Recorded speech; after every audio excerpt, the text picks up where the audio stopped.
Olha só, senta aí que o que eu vou te contar hoje não é conversa fiada de pescador, não.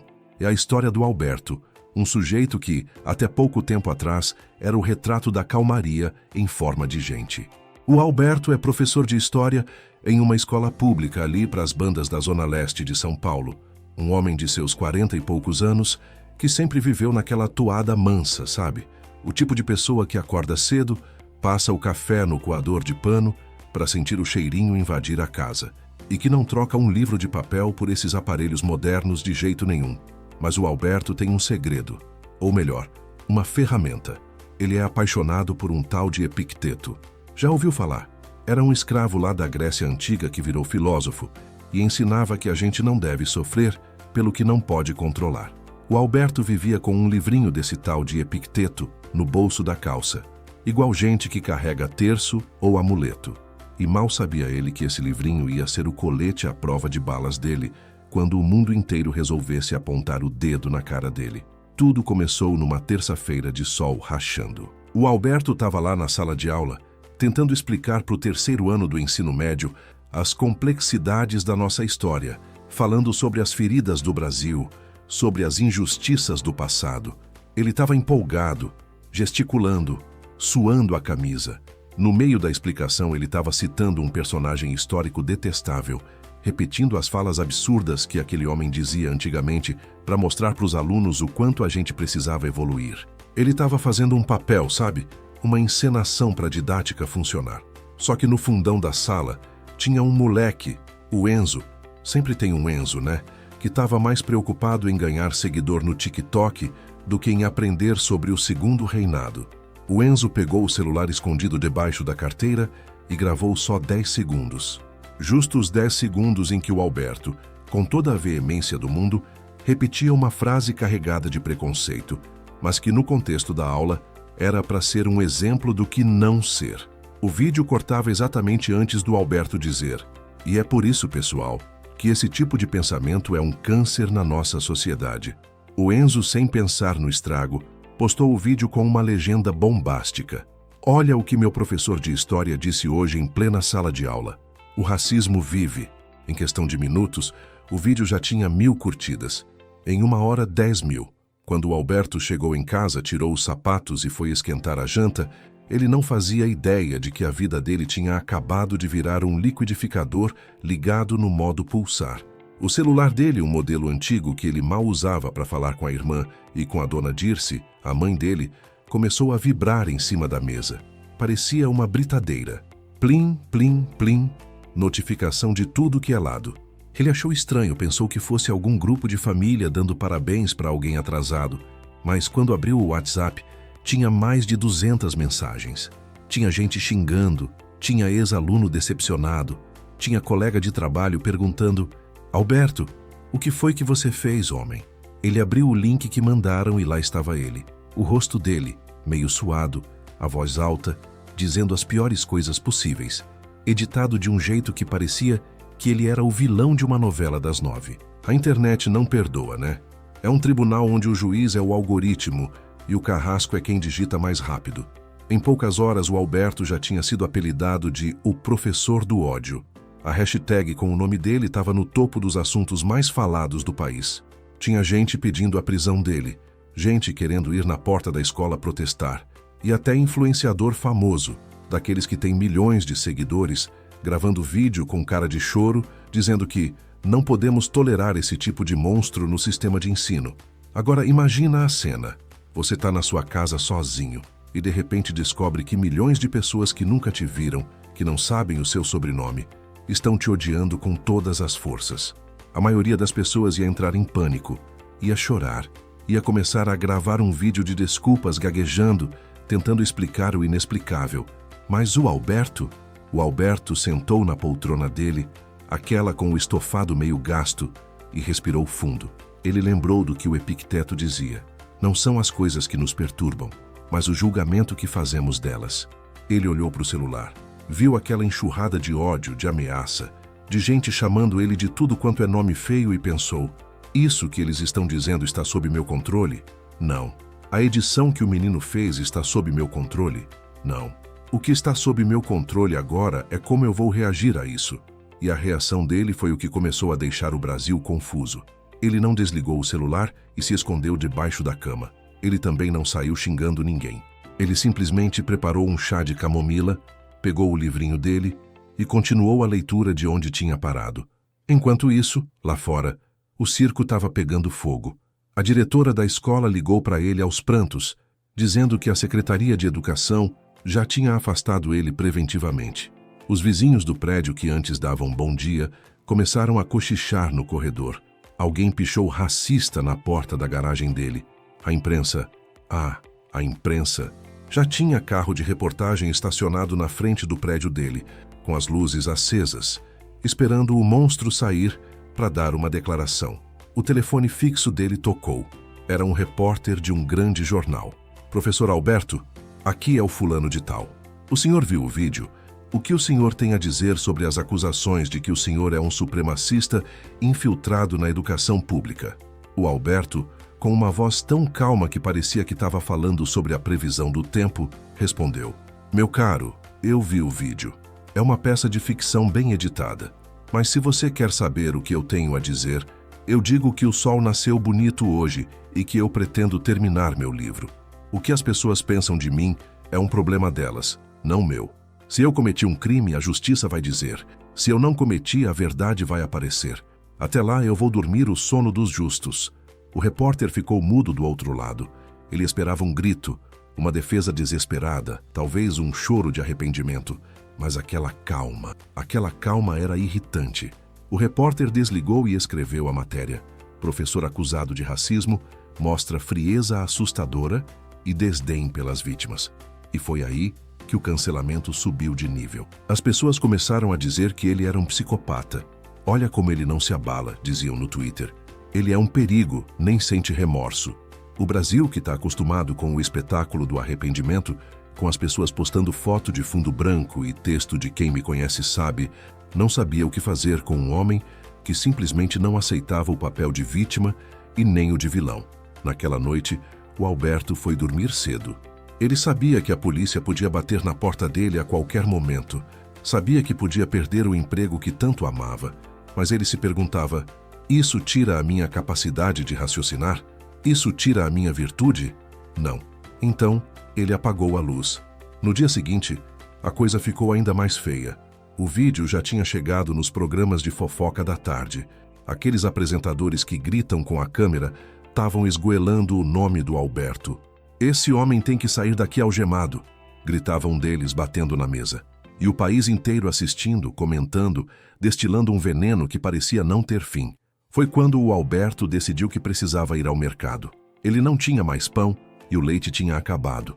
A dona Dirce, a mãe dele, ligou desesperada. Alberto, meu filho, não sai de casa. Estão falando coisas horríveis de você na TV. Eles vão te bater, meu filho. Oh, mãe, fica tranquila, ele disse, com aquela voz de quem está num spa. Se eles me baterem, o corpo é que vai sofrer, não a minha alma. E eu preciso de pão. O estômago não entende nada de cancelamento. E ele saiu. Imagina a cena. O cara que o Brasil inteiro estava odiando saindo do prédio de camiseta básica, bermuda e chinelo de dedo, com uma sacolinha de pano no braço. Assim que ele pisou na calçada, os flashes começaram. Repórteres enfiaram microfones na cara dele. Cinegrafistas quase derrubaram as câmeras para pegar o melhor ângulo. Professor, o senhor não tem vergonha? Como o senhor explica o vídeo? O senhor vai pedir demissão? O Alberto parou, olhou para aquela multidão de gente nervosa, suada, gritando e deu um sorriso leve. Não era um sorriso de deboche, era um sorriso de quem entende a natureza humana. Pessoal, ele disse baixinho, mas todo mundo silenciou para ouvir. Eu vou ali comprar pão. Se vocês quiserem me acompanhar, o caminho é por aqui. Mas eu não tenho nada a declarar sobre o que vocês acham que viram. Eu sei quem eu sou, e isso me basta. Ele começou a andar, e a imprensa foi atrás, formando uma procissão bizarra. O povo na rua, reconhecendo o rosto dele por causa das redes sociais, começou a vaiar. Um rapaz passou de bicicleta e gritou um palavrão. Uma senhora na janela da padaria fez o sinal da cruz. E o Alberto? Ele continuava caminhando num passo firme, nem rápido demais para parecer que estava fugindo, nem devagar demais para parecer que estava provocando. Dentro do mercado, o clima ficou pesado. O caixa, um rapaz que o Alberto conhecia há anos, Nem olhou na cara dele. O Alberto pegou o pão, pegou o leite e, na hora de pagar, o rapaz jogou o troco no balcão de qualquer jeito. O senhor devia ter vergonha. O rapaz sussurrou com raiva. O Alberto pegou as moedas uma por uma e olhou nos olhos do rapaz. Sinto muito que você esteja sentindo essa raiva, meu jovem. Espero que seu dia melhore. Ele saiu do mercado e a multidão lá fora tinha aumentado. Tinha gente com cartaz agora. O cancelamento tinha saído da tela do celular e ganhado corpo na calçada da Zona Leste. Foi ali que o primeiro ovo foi jogado. Um ovo estalou bem no meio das costas do Alberto. A gema escorreu pela camiseta clara. A imprensa parou. Os fotógrafos deram um zoom. Todo mundo esperava que agora, finalmente, o Alberto ia estourar. Ele ia gritar, ia bater em alguém, ia perder a linha. E aí, pronto, a narrativa estaria completa. O monstro se revelou. Mas o Alberto parou. Ele sentiu o gelado da clara de ovo descendo pelas costas. Ele respirou fundo. Fechou os olhos por 3 segundos.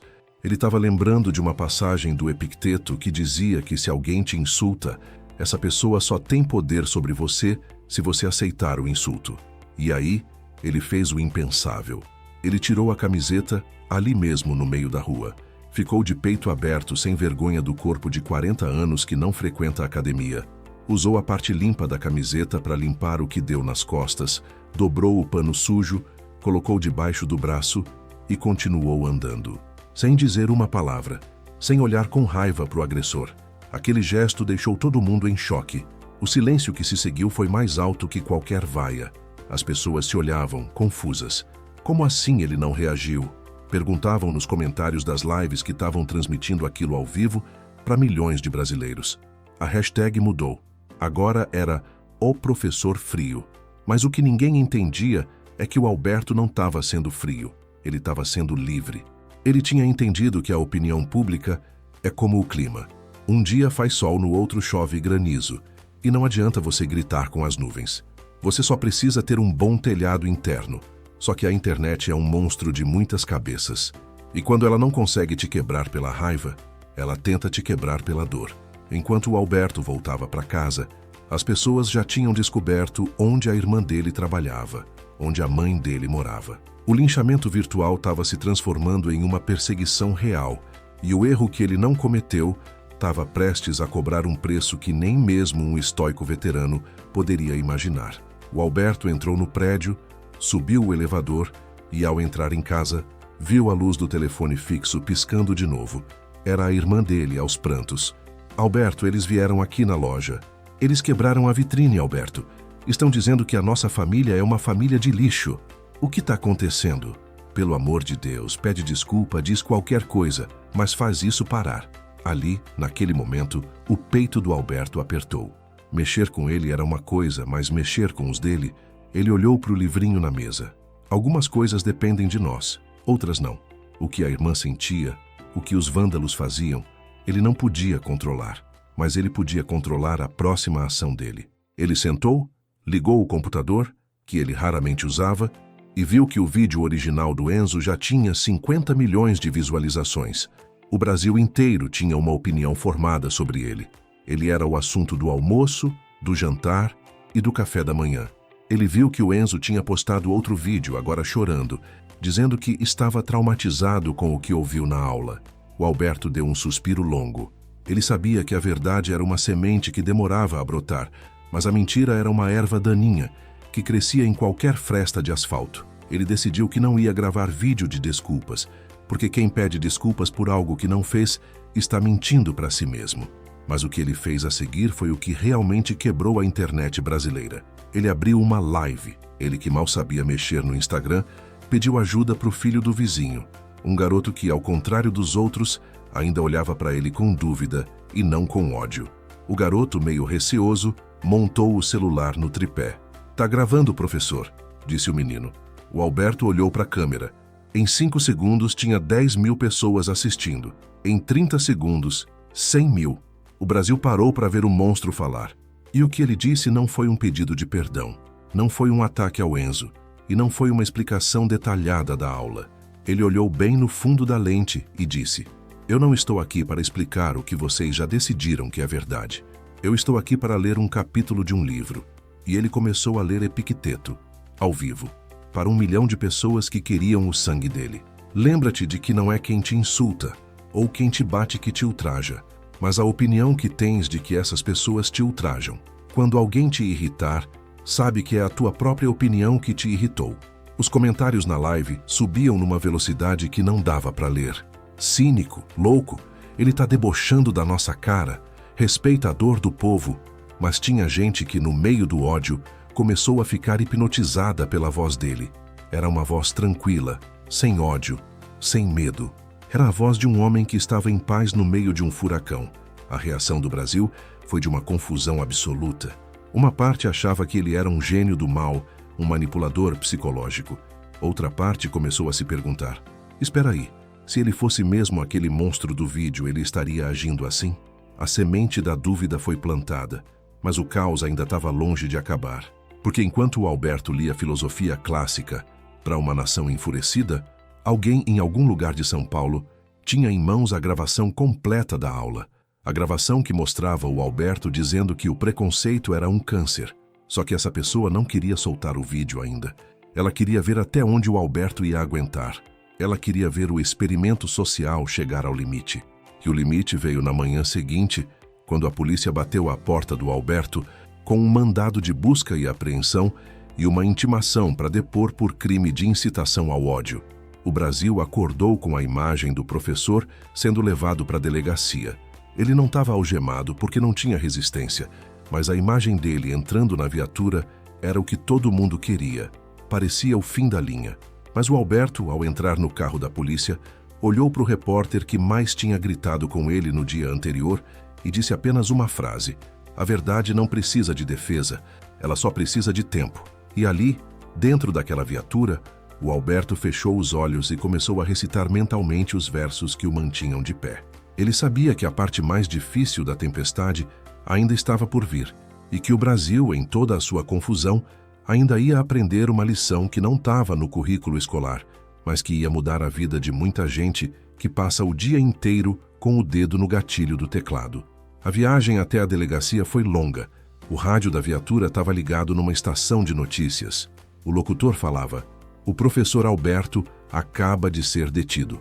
O clima é de tensão na porta da delegacia. Manifestantes pedem justiça. Os policiais dentro do carro estavam sérios. Um deles, o mais jovem, ficava olhando pelo retrovisor, tentando entender aquele homem que não parecia nem um pouco preocupado em ir para a cadeia. O senhor é o tal professor do vídeo, né? Perguntou o policial.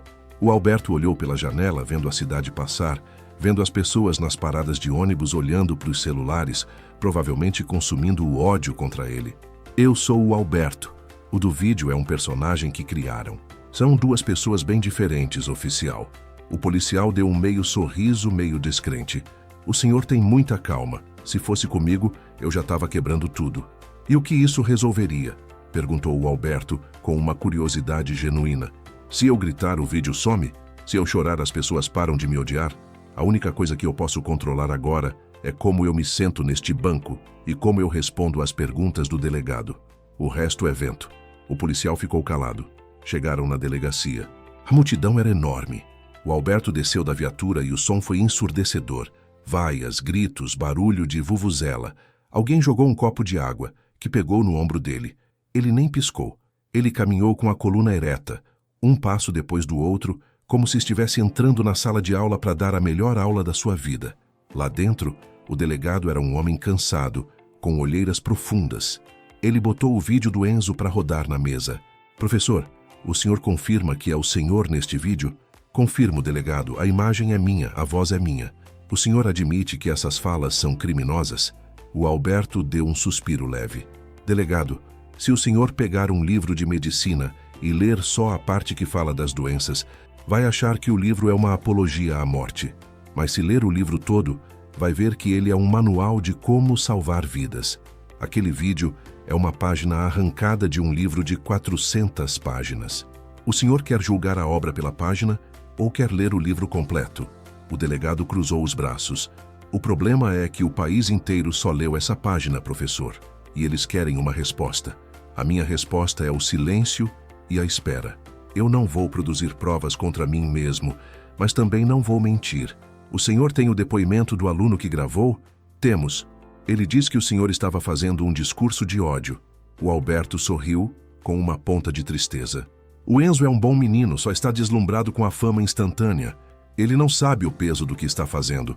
Eu o perdoo. O delegado estranhou. Eu o perdoo. Quem fala isso num depoimento oficial?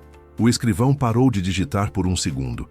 A calma do Alberto estava começando a contaminar o ambiente. A energia pesada da delegacia parecia não conseguir grudar nele. Enquanto o depoimento seguia, o Brasil fervia. No Twitter, a frase "eu o perdoo" vazou e virou meme. Uns diziam que ele era debochado, outros diziam que ele era um santo. Mas a grande maioria ainda queria a cabeça dele numa bandeja. Só que algo estava mudando. Naquela mesma tarde, uma outra aluna da mesma sala, uma menina chamada Mariana, que era muito tímida e nunca falava nada, estava em casa vendo a televisão. Ela via o professor sendo tratado como um bicho e sentia o estômago revirar. Ela tinha a gravação completa. Ela tinha gravado a aula inteira, porque tinha dificuldade em anotar as coisas e preferia ouvir de novo em casa para estudar. A Mariana estava com medo. Ela via o que estavam fazendo com o Alberto e tinha medo que fizessem o mesmo com ela se ela defendesse ele. Mas ela lembrava do professor incentivando ela, dizendo que a voz dela era importante. Ela pegou o celular, as mãos tremendo. Ela olhou para o vídeo de 40 minutos. Estava tudo lá. O Alberto encenando o preconceituoso e depois com uma paixão incrível, destruindo cada argumento daquele personagem, ensinando para os alunos a importância da empatia e da justiça social. A Mariana pensou em postar, mas a pressão era demais. Ela viu os comentários na foto dela. O pessoal já tinha achado o perfil dos alunos da sala. "Vocês são cúmplices", diziam. Enquanto isso, o Alberto saía da delegacia. Ele tinha sido liberado, mas ia responder em liberdade. A saída foi ainda mais caótica. Um grupo de manifestantes tentou cercar o carro que ia levar ele. O Alberto, em vez de se encolher, baixou o vidro. As pessoas se assustaram. Um rapaz, com o rosto vermelho de tanto gritar, parou na frente da janela. "Por que você fez aquilo, seu lixo?" O rapaz gritou. O Alberto olhou para ele sem raiva e perguntou: "Você ouviu a aula toda ou só os 10 segundos que te deram?" O rapaz travou. "Eu vi o que está na internet. Todo mundo viu." "Pois é", disse o Alberto. "Todo mundo é muita gente para estar certa ao mesmo tempo. Pense por si mesmo, meu amigo. Não deixe que um algoritmo decida quem você deve odiar." O carro saiu. O rapaz ficou ali com o cartaz na mão, sentindo-se pela primeira vez um pouco bobo. O Alberto chegou em casa e a primeira coisa que fez foi ligar para Dona Dirce. "Tá tudo bem, mãe. O dia foi produtivo. Aprendi muito sobre o ser humano hoje. Mas, meu filho, você tá sem emprego.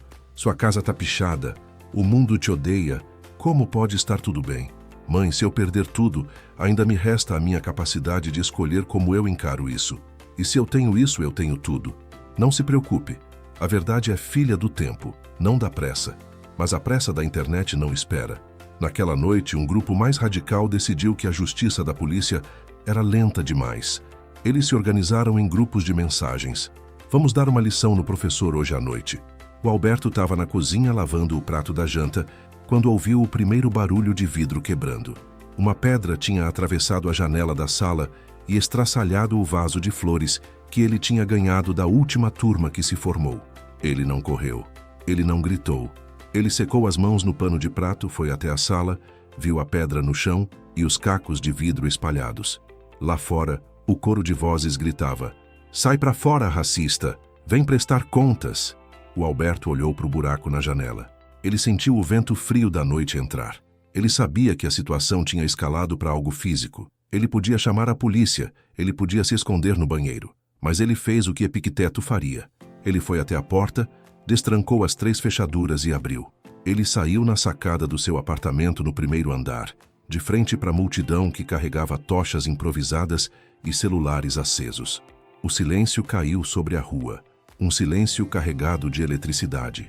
O Alberto olhou para aquelas centenas de rostos e, em vez de se defender, ele fez uma pergunta que ninguém esperava. "Quem de vocês trouxe a primeira pedra? E quem de vocês tem certeza absoluta de que sabe o que aconteceu naquela sala?" Um homem lá embaixo gritou: "A gente viu o vídeo, você é um lixo." O vídeo é uma sombra da realidade, disse o Alberto, a voz ecoando pela rua estreita. Vocês estão tentando queimar o homem por causa da sombra. Se eu for o que vocês dizem, eu mereço o desprezo de vocês. Mas se eu não for o que vocês merecem por estarem aqui agora, nesse exato momento, o celular de várias pessoas na multidão começou a apitar. Era uma notificação. Mariana, a aluna tímida, tinha finalmente tomado coragem.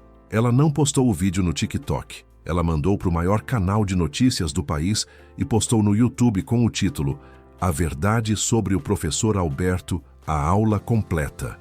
O vídeo estava viralizando numa velocidade ainda maior que o primeiro, porque o Brasil adora um vilão, mas adora ainda mais uma reviravolta. As pessoas na rua começaram a olhar para os celulares. O clima mudou em segundos. O ódio, que era sólido, começou a derreter e virar confusão e depois vergonha. O Alberto continuava ali, na sacada, imóvel. Ele não sabia do vídeo da Mariana ainda. Ele estava pronto para enfrentar o que viesse, baseado apenas na sua força interna. Mas o que aconteceu a seguir foi o que realmente deixou o Brasil inteiro confuso. Quando os manifestantes começaram a baixar os cartazes e a se olhar com cara de quem fez bobagem, o Alberto não comemorou. Ele não disse, eu avisei. Ele não fez um discurso de vitória. Ele simplesmente disse, está ficando tarde. O sereno faz mal. Vão para casa, descansem. Amanhã é um novo dia para todos nós tentarmos ser um pouco melhores do que fomos hoje. Ele entrou, fechou a porta e foi dormir. Mas a história não acaba aqui, porque o cancelamento é uma ferida que, mesmo quando fecha, deixa cicatriz. E o que o Alberto ia enfrentar no dia seguinte, com o Brasil inteiro agora tentando pedir desculpas para ele, ia ser um desafio ainda maior do que enfrentar o ódio. Porque, como dizia seu mestre Epicteto, é fácil manter a calma na dor. O difícil é manter a virtude quando todos começam a te aplaudir. E o Brasil, o Brasil estava prestes a transformar o Alberto em um herói, em um santo, em um guru. E ele só queria continuar sendo o professor que passa o café no coador de pano e lê seus livros em paz. Só que a paz, agora, era um artigo de luxo que o mundo não queria mais deixar ele ter. O Alberto acordou no dia seguinte com o sol batendo na janela quebrada, aquela que a pedra tinha atravessado na noite anterior.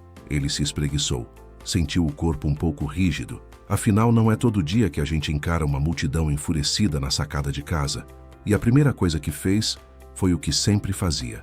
Passou o seu café. Enquanto o cheirinho do grão moído subia, ele olhou para o celular.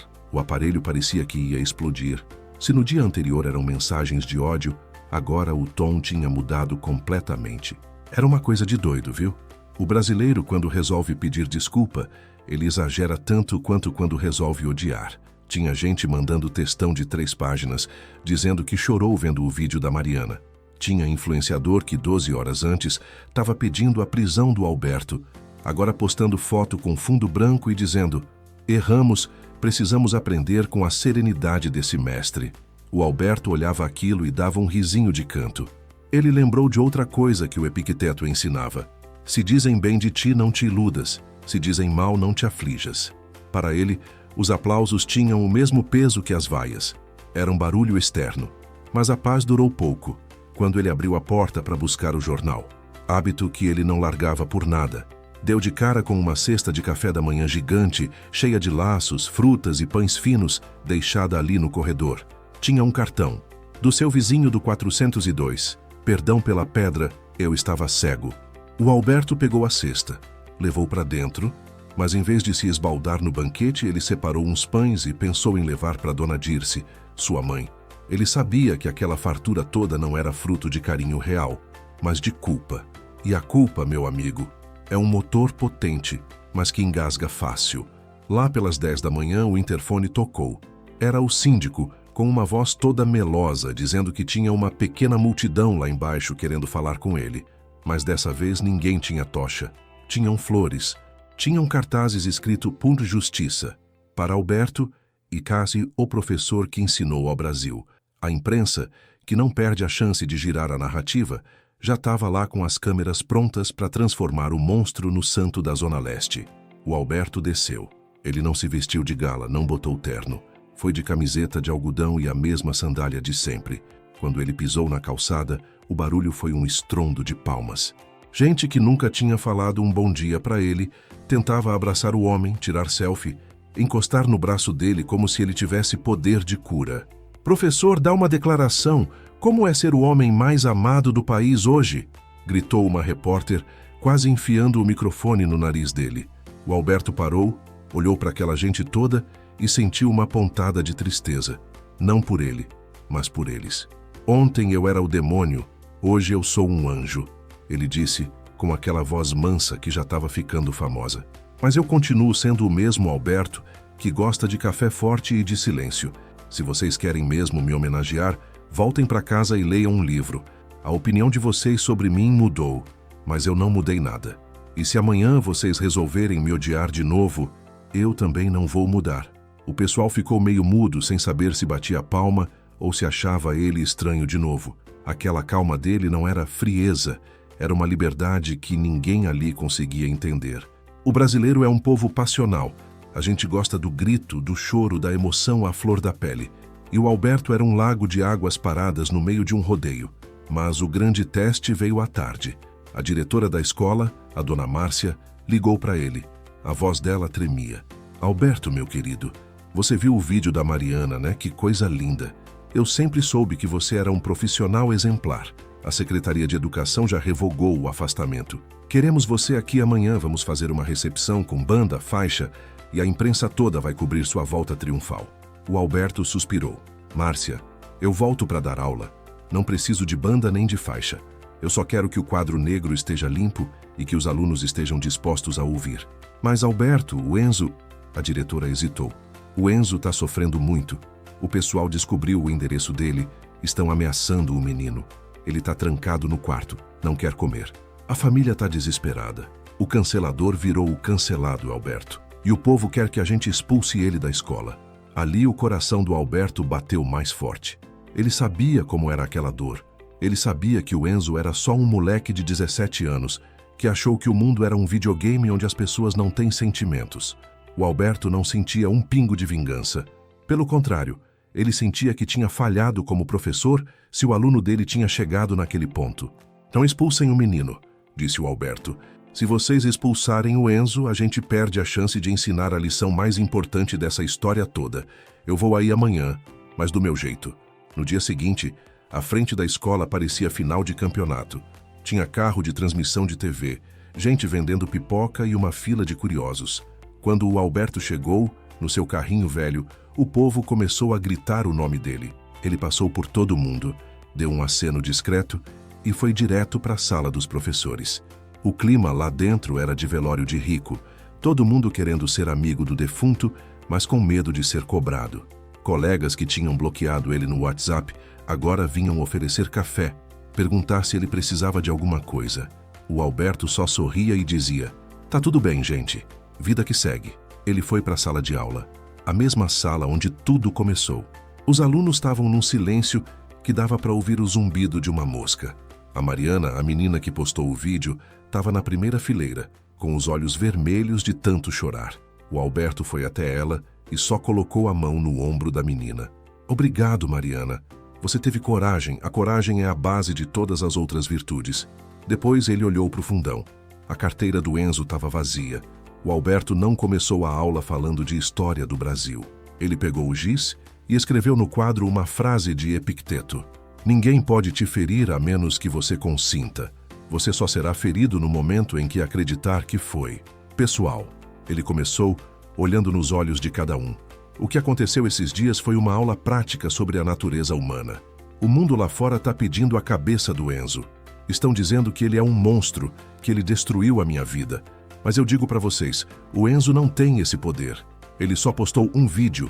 Quem tentou destruir minha vida foi quem acreditou no vídeo sem questionar. O Enzo cometeu um erro de julgamento. E o erro de julgamento se cura com educação, não com ódio." Nesse momento, a porta da sala abriu devagarinho. Era o Enzo. O moleque estava irreconhecível. Tinha olheiras fundas, o cabelo bagunçado e tremia que nem vara verde. Ele estava acompanhado da mãe, uma senhora que parecia que tinha envelhecido 10 anos em 3 dias. O silêncio na sala ficou pesado. Alguns alunos olharam para o Enzo com raiva, outros com pena. O Enzo não conseguia levantar a cabeça. Ele deu 2 passos para dentro da sala, parou na frente do Alberto e começou a soluçar. Um choro doído, de criança que se perdeu no shopping. Professor, me perdoa, eu não queria, eu só queria os likes. Eu não sabia que ia ser assim, ele dizia entre um soluço e outro. O Brasil inteiro, se estivesse vendo aquela cena, e muitos estavam porque tinha gente gravando escondido de novo, né? Esperava que o Alberto desse um sermão, que fizesse o menino se ajoelhar, que mostrasse a superioridade moral dele. Mas o Alberto fez o que ninguém esperava. Ele puxou uma cadeira e pediu para o Enzo sentar. Enzo, olha para mim, o Alberto disse com calma. Você não me tirou nada que fosse realmente meu. Minha paz, minha consciência e meu conhecimento continuam aqui. O que você tirou foi a sua própria paz. Você agora sabe o que é o peso de uma mentira. Esse peso é a sua punição e ela já é bem grande. Eu não preciso te punir. Eu te perdoo, mas não é um perdão de tá tudo bem. É um perdão de levanta e aprende.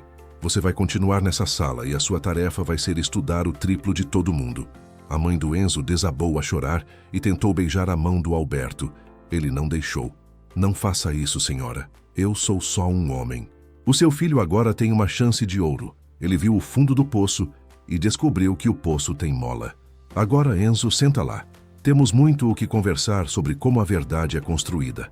A aula que se seguiu foi algo que os alunos nunca esqueceriam. O Alberto falou sobre como a internet transforma pessoas em objetos, como a gente se sente poderoso atrás de uma tela e como a única coisa que ninguém pode tirar de nós é a nossa integridade. Ele usou o exemplo do próprio cancelamento para mostrar que o caos só entra na nossa vida se a gente abrir a porta para ele. Mas enquanto a sala de aula era um oásis de sabedoria, o mundo lá fora continuava em transe. O gesto do Alberto de perdoar o Enzo ao vivo, porque, claro, o vídeo da reconciliação já estava rodando o país, criou uma nova onda de choque. O Brasil não sabia lidar com o perdão genuíno. As pessoas começaram a debater. O professor é um santo ou é um otário? Os programas de fofoca estavam divididos. Teve pastor dizendo que o Alberto era um exemplo cristão, teve filósofo de universidade dizendo que ele era um exemplo de civilidade. E teve gente na internet dizendo que ele devia ter processado o moleque e tirado até as calças da família. O Alberto virou uma marca. Grandes editoras começaram a ligar oferecendo contratos milionários para ele escrever um livro sobre o método da calma. Marcas de chá queriam que ele fosse o garoto propaganda. Um partido político ligou convidando ele para ser candidato a deputado federal, com a promessa de que ele seria o mais votado da história. E foi aí que o Alberto percebeu que o sucesso era um monstro muito mais perigoso que o cancelamento. Uma noite, ele estava em casa tentando ler o seu Epicteto, mas o telefone não parava. Era um famoso apresentador de TV, daqueles que todo mundo conhece ligando pessoalmente. Alberto, meu caro, o Brasil te ama, eu quero você no meu programa de domingo, horário nobre. Vamos fazer um especial. Alberto, o homem que perdoou o Brasil. Vamos levar sua mãe, sua irmã, vamos reconstruir sua janela ao vivo, vai ser uma emoção só. Eu te pago o que você quiser. O Alberto olhou para o livro aberto na sua frente. Ele lembrou de uma passagem que dizia que o sábio deve fugir da multidão tanto quanto foge da peste, porque a multidão corrompe a alma com seus desejos vulgares. Meu caro, disse o Alberto para o apresentador, eu agradeço o convite, mas eu não sou um personagem de programa de domingo. Eu sou um professor de história. Minha janela eu mesmo conserto, e minha mãe prefere ver novela do que ir para a televisão chorar. O que eu tinha para dizer eu já disse na sala de aula.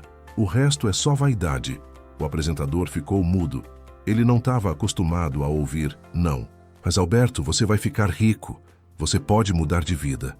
Mas eu gosto da minha vida, respondeu o Alberto. Se eu mudar de vida para agradar o público, eu deixo de ser o Alberto que o público diz admirar. Percebe o paradoxo? Se eu aceitar ser o seu herói, eu me torno um escravo da sua audiência. E eu prefiro ser um homem livre na Zona Leste. Ele desligou o telefone, mas a pressão não parava. O prédio dele estava cercado por fãs. Ele não conseguia mais ir à padaria sem ser parado por 50 pessoas. A dona Dirce estava ficando assustada com tanta gente batendo na porta dela, querendo uma bênção do filho dela. O Alberto percebeu que o Brasil tinha transformado o estoicismo dele em uma religião, e ele era o profeta contra a própria vontade. Ele via as pessoas usando camisetas com a cara dele, mas ninguém estava realmente praticando o que ele ensinava. Elas só queriam um novo ídolo para substituir o ódio do dia anterior. Foi quando aconteceu algo que testou o Alberto no seu ponto mais fraco. A irmã dele, a que tinha tido a loja vandalizada, ligou para ele. Alberto, a loja não vai aguentar. O seguro não quer cobrir o vandalismo porque dizem que foi comoção popular. Estamos cheios de dívidas. Se você aceitasse só uma daquelas propagandas, só uma, Alberto, a gente resolvia a vida da nossa família inteira. A mamãe podia ter o plano de saúde que ela precisa. O Alberto sentiu o peso do mundo nos ombros. Ali não era o ódio de estranhos.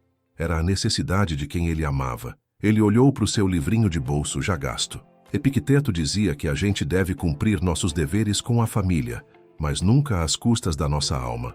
Mas como explicar isso para uma irmã que está vendo o negócio da vida dela desmoronar por um erro que ele não cometeu? Ele passou a noite em claro. Pela primeira vez, a calma dele estava por um fio. Ele via o celular brilhando no escuro, com propostas que somavam milhões de reais. Era só dizer um sim. Era só fazer um vídeo de 30 segundos, sorrindo com uma xícara de chá na mão ou um livro de autoajuda. No dia seguinte, ele tomou uma decisão. Ele não ligou para os empresários nem para os apresentadores.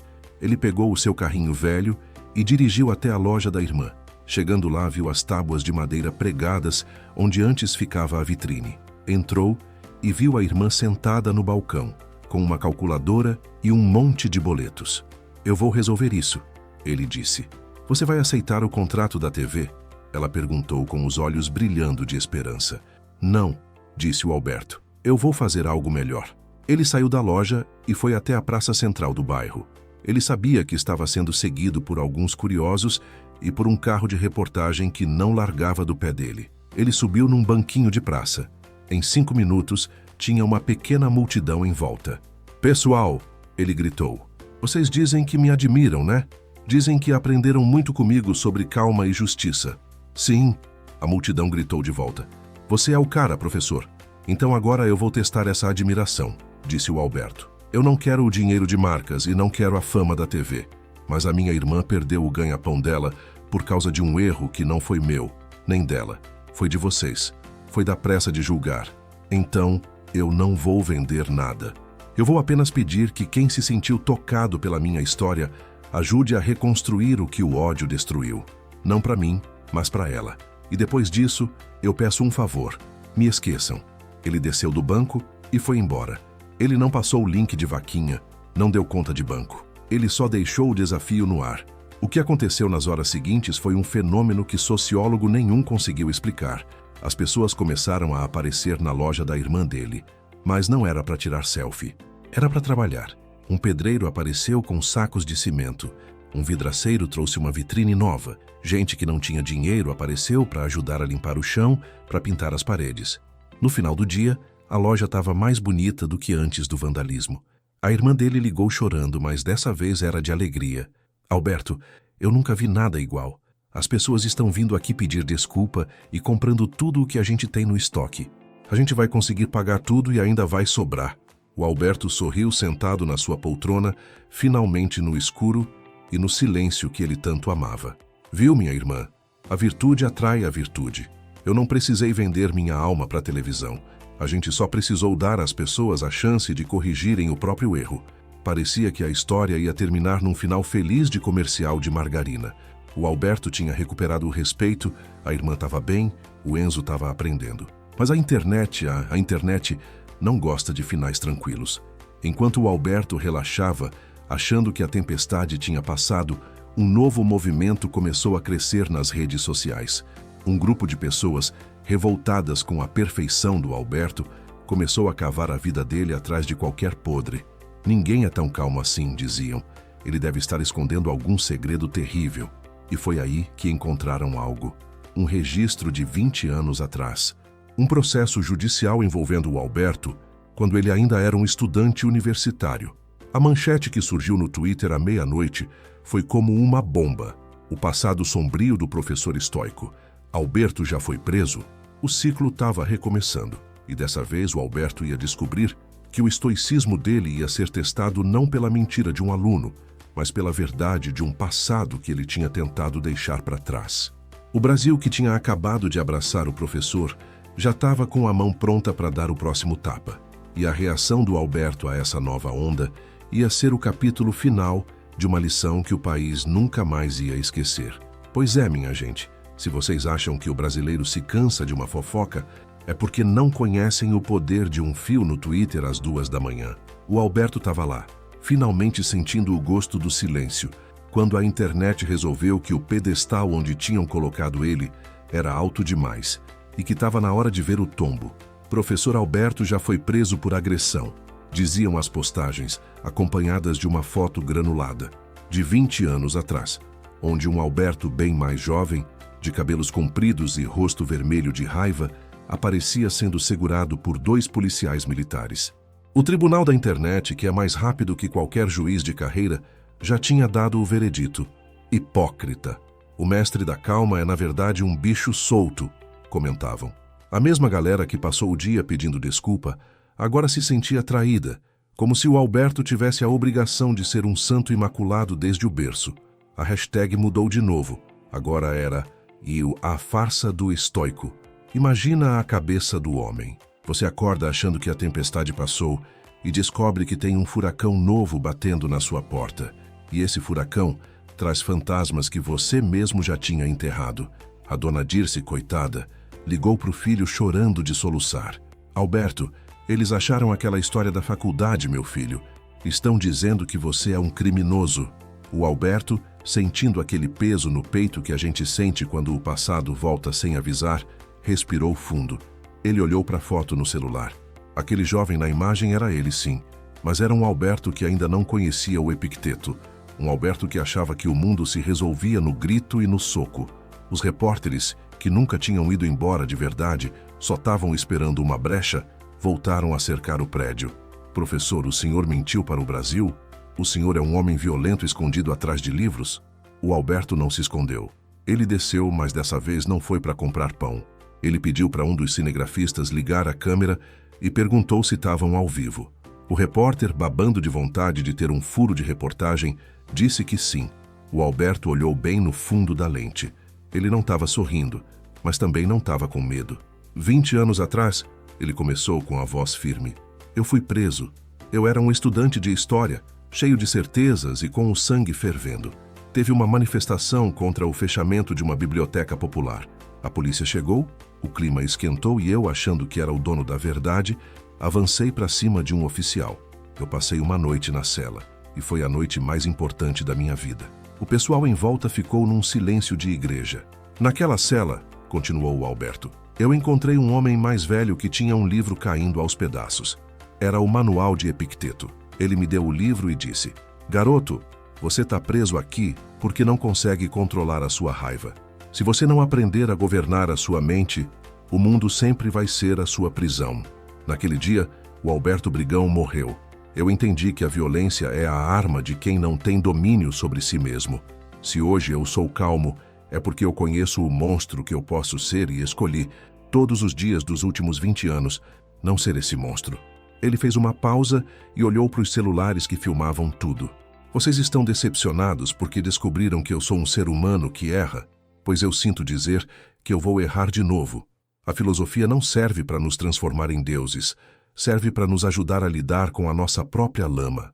Se vocês querem um herói perfeito, procurem num gibi. Eu sou só um professor que tenta, todo santo dia, não ser escravo das próprias emoções. O meu passado não é um segredo, é a minha cicatriz. E eu tenho orgulho dela. A reação do Brasil foi uma confusão que beirava o cômico. Uma parte da internet, aquela que vive de sangue, tentou continuar o cancelamento, dizendo que, uma vez agressor, sempre agressor. Mas a maioria das pessoas, a maioria sentiu um nó na garganta. Porque, no fundo, todo mundo tem uma foto de 20 anos atrás que não gostaria que fosse postada no Jornal Nacional. O Alberto, ao admitir sua falha, ficou mais real do que qualquer influenciador de vida perfeita. Mas o Alberto já tinha tido o suficiente de holofote. Ele percebeu que, enquanto ele fosse o assunto do momento, ele não seria o Alberto. Ele seria uma posse do público.